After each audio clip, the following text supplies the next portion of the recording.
Parlant dans cette vidéo des agents IA, de quoi s'agit-il? Nous avons beaucoup entendu parler des agents IA de gauche à droite. Nous allons parler d'eux et après nous allons avoir un exemple pratique, c'est-à-dire des cas concrets que nous allons pouvoir exploiter afin de savoir vraiment si les agents IA sont utiles ou pas à l'être humain. Alors sans plus tarder, on fait quoi? On définit un agent IA.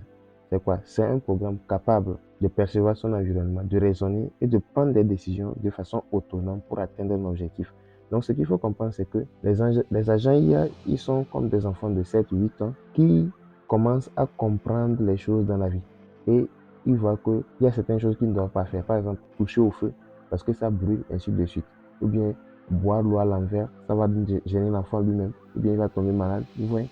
Donc, tout ça là, l'enfant commence à prendre conscience de ce qu'il ne doit pas faire pour éviter des problèmes. Donc, c'est la même façon. Les agents IA, ils sont capables de percevoir, de raisonner et d'agir. Donc, ils perçoivent comment? Ils lisent les données de l'environnement, c'est-à-dire tout ce que vous leur donnez comme information. Et ensuite, ils raisonnent, ils analysent et choisissent la meilleure action possible. Voyez-vous? Et ensuite, ils agissent. Donc, ils appliquent ce qu'ils ont eu à raisonner, c'est-à-dire ce qu'ils ont eu à retrouver comme meilleure solution. Ils le présentent et ils agissent en fonction de ce qu'ils ont trouvé. Donc, on va passer à l'étape suivante. On va parler maintenant des composants d'un agent IA. Il y a la perception, le LLM, c'est-à-dire le cerveau, et les mémoires et les outils, c'est-à-dire tout ce qui est fonctionnalité qu'on donne accès à l'agent pour que celui-ci puisse l'exploiter et travailler en retour. Donc, si on parle de perception, c'est quoi? C'est tout ce qui vient en entrée, le texte, les images, les données, ainsi de suite. Et pour cela, on a un message d'un utilisateur qui est fait dans le chatbot, on le laisse la main, il entre ce message, mais quand il entre ce message, il y a quelque chose d'autre qui se passe. Il faut que le cerveau ou le LLM soit capable d'analyser et de voir dans quelle mesure répondre à la personne. Mais entre-temps, il ne faut pas oublier d'enregistrer aussi en mémoire les informations de celui-ci parce que s'il pose 30 questions, il faut que ça soit une logique, une suite. Quand je te pose une question, tu me réponds et quand la discussion continue, tu me réponds en fonction des réponses que tu m'avais données précédemment. Donc, de la même façon, il faut garder l'historique de toutes les questions et les réponses que l'IA ou bien le LLM a donné. Et ensuite, il faut quoi? Des outils. Quand on dit on a créé un robot qui est capable de laver une voiture, c'est qu'on l'a doté des capacités nécessaires, comme un bras qui est capable de suivre la vitre d'une voiture. De la même façon, quand on crée un agent IA, on lui dote de certaines capacités qui lui permettent d'agir, que ce soit sur le monde réel ou bien au niveau des fonctions API telles que Python ou bien des bases de données, ainsi de suite. Alors, comment fonctionne un agent IA? Une très belle question, n'est-ce pas? Il y a un cycle qui s'appelle React. Et React, c'est quoi? C'est le raisonnement, l'action et l'observation. Donc, il raisonne, il a après tout une ligne à suivre, ligne directive, c'est-à-dire une action, et ensuite, il observe le résultat. Ça commence par quoi? Le 1 qui est l'input, l'utilisateur envoie une requête, ensuite l'IA, c'est-à-dire le LLM réfléchit, il analyse et après il appelle un outil qui vient quoi faire quoi? Il vient exécuter une fonction ou une API afin d'obtenir quoi? Un résultat. Et après maintenant, l'observation consiste à lire le résultat et le fournir au client, c'est-à-dire à celui qui a lancé la requête depuis le début. Et si la réponse est insuffisante, l'agent recommence le cycle automatiquement.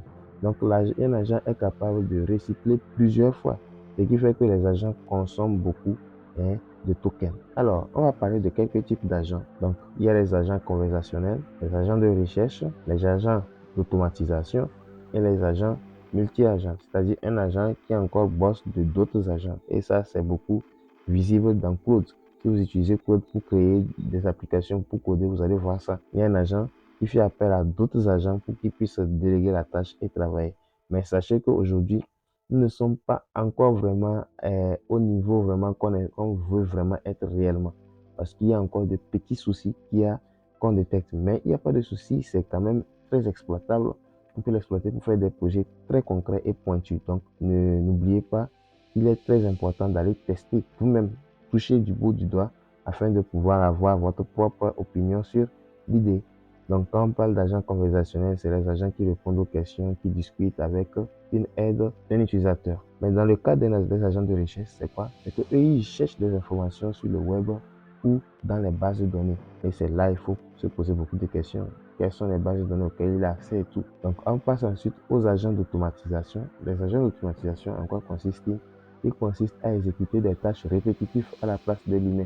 C'est-à-dire, chaque jour, si tu te lèves à 7 heures et que tu dois mettre le réveil pour que tu puisses te réveiller à 7 heures, tu peux automatiser. Le système met automatiquement le réveil pour toi pour que chaque fois tu ne puisses pas être en retard au service ou à l'école. Donc ensuite, il y a les agents multi-agents, nous avons déjà parlé de ça. Alors, nous allons faire un petit projet et ce qu'on va faire, c'est que dans cette vidéo, je vais faire une présentation d'un code où je vais expliquer les détails, mais je ne vais pas faire une vraie vidéo où je vais vous expliquer vraiment comment je vais coder. Si vous êtes intéressé par cela, n'oubliez pas de vous abonner et d'écrire dans les commentaires que vous voulez que je fasse ce genre de vidéo, c'est-à-dire une vidéo où je vais expliquer étape par étape comment créer un agent conversationnel en Python. Donc si vous êtes intéressé par cela, n'oubliez pas de le mettre dans les commentaires. Donc ce qu'on va faire ici, c'est qu'on va créer un chatbot qui reçoit un message de l'utilisateur et à la fin, on va lui fournir des outils à l'agent qui sera capable de répondre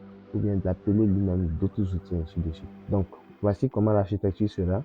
Nous aurons ici Python, c'est Python que nous allons utiliser pour faire le travail. Les librairies, nous aurons besoin d'Anthropic, OpenAI, Python.env et Rich 1. Et pour que le terminal soit affiché avec de bons designs, on va utiliser Rich. Maintenant, pour Python.env, c'est pour les variables d'environnement, ce qui sera enregistré dans le point env. Et OpenAI, vous connaissez, c'est le SDK d'OpenAI lui-même. Et Anthropic, c'est le SDK de Claude. Donc, après, ici, il y a la structure du projet, le dossier qui s'appelle agent IA, le dossier principal dans lequel il y a agent.py, tools.py et memory.py, gestion d'historique, fonction disponible et agent IA lui-même. Donc, une fois que tout ça est bon, n'oubliez pas les prérequis qui est au moins une version de Python 8.3. Voilà. Donc ensuite, nous avons le code même ici, le code source où nous allons écrire en classe. Nous n'allons pas écrire en mode synchrone, c'est-à-dire étape par étape. Voilà, c'est pas ce que nous allons utiliser ici. Nous allons utiliser des classes et les classes vont nous permettre de mettre tout en ordre dans le code et de pouvoir bien les disséquer. Donc il y a la fonction init qui est le constructeur. Ensuite, nous avons quoi? Une fonction qui s'appelle chat qui va nous permettre de lancer des conversations, envoyer des requêtes vers l'IA ou bien l'API de Claude pour que lui aussi en retour puisse nous répondre. Donc une fois que c'est bon, nous allons passer au fichier de mail. Dans les fichiers de mail, nous allons mettre ce code que vous voyez.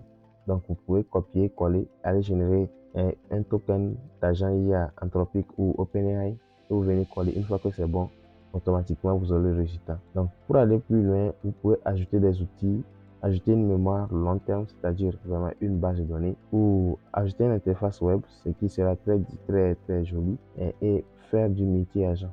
Donc associer plusieurs agents spécialisés qui vont collaborer ensemble ou faire du RAG, c'est-à-dire fournir des documents que vous-même vous avez donné, vous allez le fournir à l'IA pour que celui-ci puisse apprendre dessus et pouvoir être en mesure de répondre à des questions qui lui seront posées, d'éventuelles questions. Et également, pour aller plus loin, vous pouvez apprendre des frameworks avancés tels que LangChain, Creo AI, AutoGen et plus encore. Alors, maintenant, vous savez un peu tout sur ce qui concerne les agents IA. J'espère que vous avez apprécié. Même si je ne suis pas un expert de l'intelligence artificielle, je fais de mon mieux pour vous donner ce que je connais. Et si vous avez apprécié le concept, n'oubliez pas de liker ainsi que de partager. Nous allons créer une communauté où nous serons soudés. Merci à tous.